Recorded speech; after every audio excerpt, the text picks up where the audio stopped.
दिल्ली से ही बड़ी खबर है, जहां पर हरियाणा में हार के बाद अब कांग्रेस में भी बैठकों का दौर चल रहा है। आज हरियाणा में हार के बाद कांग्रेस ने एक बड़ी बैठक की है। मल्लिकार्जुन खड़गे के आवास पर यह बैठक हुई।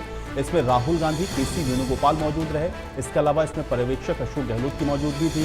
अब बैठक में जो हार हुई कांग्रेस की, उसकी समीक्षा की गई है और हार की समीक्षा के लिए ही ये बैठक बुलाई गई थी। तो राहुल गांधी, केसी वेणुगोपाल कांग्रेस के राष्ट्रीय अध्यक्ष मल्लिकार्जुन खड़गे के आवास पर पहुंचे। इसमें सैलजा और सुरजेवाला की भी मौजूदगी थी। ये बड़ी जानकारी आप तक पहुंचा रहे हैं दिल्ली से, जहां पे हरियाणा में हार के बाद अब कांग्रेस में भी मंथन हो रहा है और मल्लिकार्जुन खड़गे के आवास पर ये बैठक हुई है, जिसमें राहुल गांधी, केसी वेणुगोपाल मौजूद थे और इसमें कुमारी सैलजा भी इस बैठक में शामिल होने के लिए पहुंची।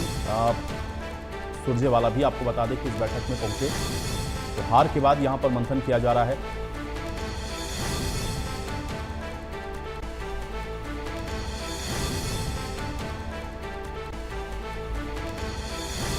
तो हरियाणा में हार के बाद कांग्रेस की बड़ी बैठक हुई है मल्लिकार्जुन खड़गे के आवास पर और राहुल गांधी, केसी वेणुगोपाल आपको बता दें कि इस बैठक में मौजूद थे। सैलजा और सुरजेवाला दिल्ली में मौजूद हैं, लेकिन मीटिंग में नहीं बुलाया गया है, ये बात सैलजा ने कही है। तो आज बैठक में नहीं थे लेकिन नहीं बुलाया गया, ये बात सैलजा और सुरजेवाला की ओर से कही गई है। आज दोनों ही आपको बता दें दिल्ली में ही मौजूद हैं। मल्लिकार्जुन खड़गे के आवास पर यह बैठक हुई, लेकिन सैलजा ने कहा कि मुझे इस मीटिंग में नहीं बुलाया गया।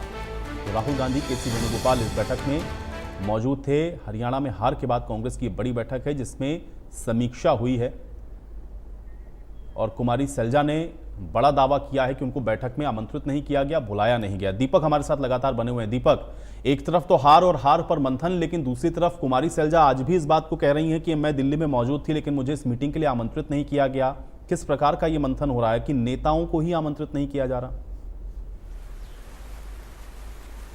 देखिए, इस बैठक के बारे में स्पष्ट करना चाहूंगा। ये बैठक मल्लिकार्जुन खड़गे द्वारा बुलाई गई थी, जिसमें राहुल गांधी भी मौजूद थे, लेकिन उनके साथ में ये जो बैठक बुलाई गई थी पर्यवेक्षकों की बैठक थी, जिसमें अशोक गहलोत थे, जिसमें अगर हम बात करें अजय माकन थे। हरियाणा के नेताओं को अभी इस बैठक में नहीं बुलाया गया, किसी भी नेता को इसमें नहीं बुलाया गया है। हरियाणा के केवल जो पर्यवेक्षक नियुक्त किए गए थे उनके साथ चर्चा की गई है और इसमें नाराजगी भी रखी गई है। राहुल गांधी खुद नाराज नजर आए कि यहाँ पर पार्टी हित से अलग जो है अपनी खुद का निजी हित पर ज्यादा फोकस किया गया था हरियाणा में कांग्रेस के नेताओं के द्वारा। इस बात को लेकर के कहीं ना कहीं सामने रहा। गुटबाजी फूट जो है वो इस बार चुनाव में काफी हावी रही कांग्रेस के ऊपर। कांग्रेस यही कारण है कि हार का सामना करना पड़ा और ये आज पर्यवेक्षकों के साथ जो है बैठक की गई थी। इसके बाद कमेटी बनाई गई है, जो कमेटी तमाम नेताओं से चर्चा करेगी, बाकायदा रिपोर्ट तैयार करेगी कि आखिर गुटबाजी थी तो क्यों हावी थी। जब बार बार संदेश दिया गया, जब राहुल गांधी हरियाणा जाते हैं तो कुमारी सैलजा और भूपेंद्र हुड्डा का हाथ खुद मिलाते हैं, उसके बावजूद भी कुमारी सैलजा का बयान आता है कि उन्हें तो भूपेंद्र हुड्डा से बात करे हुए बहुत टाइम हो गया, कैसे साथ चल रहे हैं।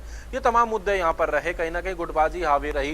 कैप्टन अजय यादव ने भी कहा कि इस बार उनके साथ भी कहीं ना कहीं गुटबाजी हावी रही। उनका कहना है कि उनके बेटे के प्रचार के लिए नेताओं ने आना था, फिर बाद में कहा जाता है कि हेलीकॉप्टर नहीं मिला इसलिए नहीं आए हैं, कहा जाता है कि राहुल गांधी आ रहे हैं तैयारी करो, फिर कहा जाता है कि राहुल गांधी का कार्यक्रम भी उनका कहना है कि महेंद्रगढ़ कर दिया गया। उन्होंने भी गुटबाजी को लेकर के प्रश्न उठाया है। ये कहीं ना कहीं इसी को लेकर के कांग्रेस पार्टी ने इस बात को लेकर कहा है कि ये निजी हित ज्यादा हावी था पार्टी हित से अलग करके। पार्टी ऊपर से निजी हित रहा था, यही कारण है कि कांग्रेस को कहीं ना कहीं नुकसान इसमें झेलना पड़ा और इसको लेकर के अब लगातार रिपोर्ट तैयार की जा रही है। हालांकि भूपेंद्र हुड्डा को लेकर के भी प्रश्न उठाए कैप्टन अजय यादव ने भी, कुमारी सैलजा ने भी, कि कहीं ना कहीं उन्होंने जो है चार नेता ही ज्यादा एक्टिव नजर आए। उन्होंने कहा कि कहीं ना कहीं, लेकिन दीपक क्या इसको इस तरीके से भी देखें, चूंकि हार के बाद जो बिल्कुल इंस्टेंट रिएक्शंस हम लोग देख रहे थे, क्योंकि जिस समय मतगणना चल रही थी पूरी तरह से तस्वीर साफ नहीं हुई थी, लेकिन ये दिखना शुरू हो गया था कि नतीजे भारतीय जनता पार्टी के पक्ष में जा रहे हैं। उसके बाद कांग्रेस के बड़े नेताओं के हम लोगों ने बहुत सारे ट्वीट्स देखे, उनकी प्रेस कॉन्फ्रेंस को भी देखा और नतीजों के बाद भी प्रेस कॉन्फ्रेंस में कांग्रेस ने ईवीएम को कटघरे में खड़ा किया था। लेकिन अब क्या कांग्रेस इंट्रोस्पेक्शन करने की स्थिति में आ गई है? उसको यह समझ में आ रहा है कि कुछ तो खामियां हुई हैं, जिसकी वजह से जो दावा हो रहा था या जो कांग्रेस कह रही थी कि वो सत्ता में आने वाली है, वो सत्ता में नहीं आ पाई। क्या उसकी सार्थक चर्चा आपको लग रहा है, नाराजगी राहुल गांधी की जो दिख रही है? देखिए, ईवीएम पर अभी भी कुछ नेता प्रश्न उठा रहे हैं, चाहे वो भूपेंद्र सिंह हुड्डा की बात करें, कैप्टन अजय यादव की बात करें, कुछ लोग प्रश्न उठा रहे हैं। लेकिन गुटबाजी को लेकर के भी निशाना साधा रहा है। पार्टी हाईकमान जानते हैं कि कहीं ना कहीं गुटबाजी ज्यादा रही, वो ज्यादा दिक्कत रही जो कहीं ना कहीं संदेश गया। चाहे वो 12 तारीख के बाद अगर हम बात करें, कुमारी शैलजा का चुनाव प्रचार से दूरी बना जाना, उनको मनाने में करीबन 14 दिन लगना, 26 तारीख के बाद उनका चुनाव प्रचार में आना, लेकिन केवल अपने ही जो समर्थित लोग हैं उनके चुनाव प्रचार में जाना, भूपेंद्र सिंह हुड्डा का ना जाना, उन नेताओं के अन्य गुट के नेताओं की जो बात की जा रही है, ये कहीं ना कहीं प्रश्न उठ रहे हैं। कैप्टन अजय यादव कह रहे हैं कि गुटबाजी हावी थी, भूपेंद्र हुड्डा केवल अपने नेताओं को लेकर गए, प्रदेश प्रभारी पर भी प्रश्न उठाए गए, प्रदेश अध्यक्ष पे भी प्रश्न उठाए गए, ये तमाम बातें भी यहाँ पर, और अब उसको लेकर के ही रिपोर्ट तैयार की जा रही है। आज राहुल गांधी की बैठक में भी इस मुद्दे को उठा, ये मुद्दा रहा कि गुटबाजी ज्यादा रही, अपने निजी हित ज्यादा रहे। राहुल गांधी और मल्लिकार्जुन खड़गे इस बात को लेकर के नाराज नजर आए। यही कारण है कि कमेटी बनाई गई है। कमेटी अब रिपोर्ट तैयार करेगी, रिपोर्ट में सबकी बात सुनी जाएगी, कम से कम ताकि सबकी बात सुनी जाए। लेकिन अब बयानबाजी भी शुरू हो गई है, बयानबाजी एक दूसरे की नाराजगी को लेकर के, गुटबाजी को लेकर के, इसको लेकर के भी अब कहने एक प्रश्न उठने लगे हैं, जो कांग्रेस पार्टी जिसको लेकर के अब समीक्षा कर रही है।